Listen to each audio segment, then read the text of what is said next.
जय श्री राम। मेरे मीन राशि के प्यारे जातक जातिका, मुझे लगता है कि 12 राशियों में अप्रैल का महीना आपके लिए सबसे इंपॉर्टेंट है। और ये मैं क्यों कह रहा हूं, क्योंकि 30 वर्ष बाद ऐसा हुआ है कि जब आपकी राशि के अंदर ही तो इस महीने में पंचग्रही योग बन रहा है।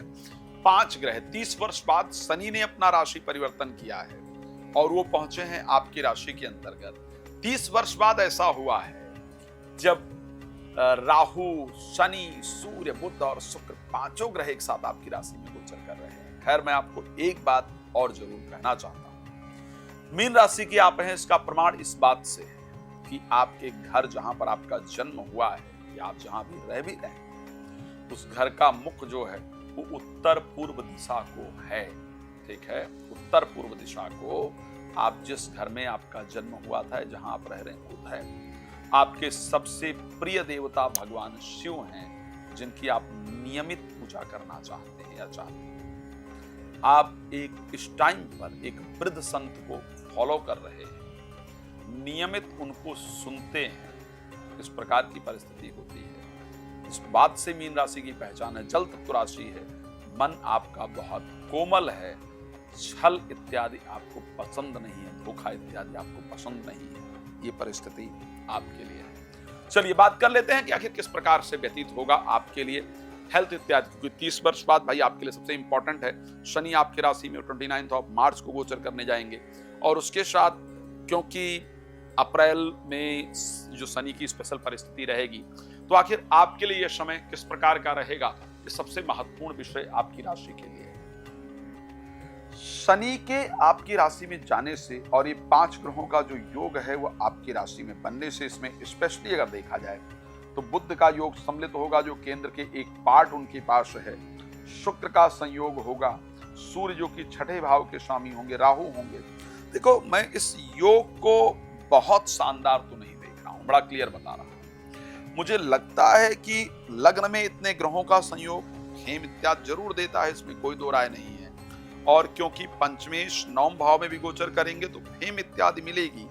और हाँ, 2 योग बड़ा शानदार रहेगा। बृहस्पति का 9 भाव पर दृष्टि, नवमेश का पंचम भाव में एक प्रकार का राजयोग है। तो बहुत सारे रुके हुए कार्य आपके जरूर बनते हैं। ठीक है, रुके हुए जो कार्य हैं वो आपके जरूर बनेंगे, सफलता आपको प्राप्त होगी। लेकिन उसके साथ साथ जो संयोग बनने वाला है, जो इतने सारे ग्रह एक साथ राशि में गोचर करने वाले हैं, वो आपके क्रोध में वृद्धि दिलाने का प्रयास करेंगे। और लोग जो है ना, कुछ लोग बड़े जलन की परिस्थिति में आपके साथ हैं, बहुत चिढ़ रहे हैं आपसे, बहुत जल रहे हैं। वो एक मौका ढूंढ रहे हैं कि कैसे आपको नीचा दिखाया जाए, कैसे आपको नुकसान पहुंचाया जाए, लेकिन उनको कोई मौका नहीं मिल रहा है और वो आपके सामने बहुत मीठे बनने का प्रयास करते हैं। अगर तो ऐसे सिचुएशन में जो ग्रहों का संयोग बन रहा है, वहां वो थोड़ा और हावी हो जाएंगे और आपको नुकसान पहुंचाने का प्रयास करेंगे। तो आपको इस महीने थोड़ा अपने आप को सावधान रखने की आवश्यकता रहेगी। अच्छा, क्योंकि इसी महीने ऐसा है जब राहु आपकी राशि में रहेंगे, नेक्स्ट मंथ जाकर के उनका चेंजेस हो जाएगा। तो इस कारण से इस महीने थोड़ा जीवन साथी के अंतर्गत उग्रता पैदा होगी, थोड़ा उसमें सावधानी की जरूरत रहेगी। इस महीने आपका विचार होगा किसी नई नौकरी की तरफ मुंह कि मुझे नौकरी परिवर्तन करना है, इसमें बहुत दिन हो गए और इतना समय मुझे नौकरी करने की आवश्यकता नहीं, आपके ब्रेन में चल रहा होगा। दूसरा, इसी महीने में एक विचार आएगा कि साहब मुझे अब अपने लिए व्यापार के लिए आगे बढ़ना है, बहुत दिन तक नौकरी कर लिया। और ये सब 13 तारीख से पहले होने वाला है कि आप इस प्रकार अपने आप को परिवर्तित करने का प्रयास करें, नए चीजों में जाने का प्रयास आप इस महीने करने की कोशिश करेंगे।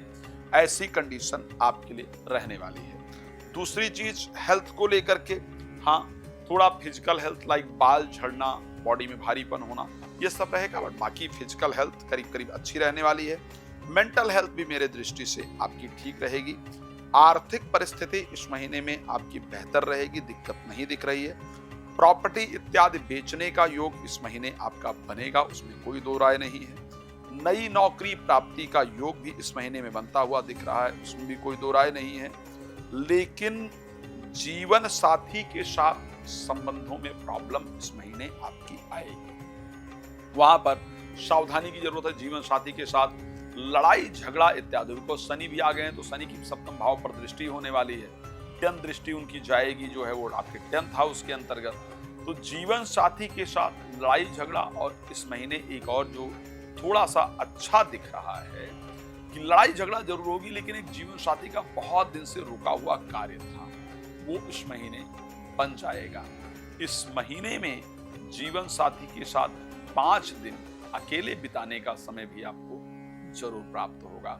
इस महीने थोड़ा बच्चों को लेकर के चिंतित रहेंगे, बच्चों की एक चिंता रहेगी कि जिस प्रकार आपकी एक्सपेक्टेशन थी उस प्रकार का रिजल्ट इत्यादि बच्चों को नहीं मिला है, तो एक चिंता बच्चों को लेकर के भी आपके मन के अंदर रहेगी जो आपको स्पेशली परेशान करेगी। उस पर भी थोड़ा सा ध्यान देने की आवश्यकता रहेगी, लेकिन विचलित ना हो। अब क्योंकि आपको बहुत सारी जानकारी चाहिए और मैं कम समय आपको दे पा रहा हूँ, रात को 9 बजे दोपहर को 12 बजे लाइव आता हूँ, मेरे साथ लाइव जुड़िए, अपने बारे में जानकारी प्राप्त कीजिए। डिटेल चर्चा के लिए कॉल अपॉइंटमेंट लेकर बात कर सकते हैं। और मैं दोबारा कह रहा हूँ कि श्री राम कथा, श्रीमद् भागवत कथा, श्री महापुराण कथा आप कराना चाहती हैं, जिस कथा में संगीत हो, आनंद हो, सनातन को आगे बढ़ाने की परिस्थिति हो, भक्ति हो, लोग जिसको एंजॉय कर पाए, अगर ऐसी कथा आप चाहते हैं तो आप मेरे साथ उसके लिए संपर्क कर सकते हैं। भगवान आपको बहुत प्रसन्न रखें, यही मेरी शुभकामना। जय श्री राम। बहुत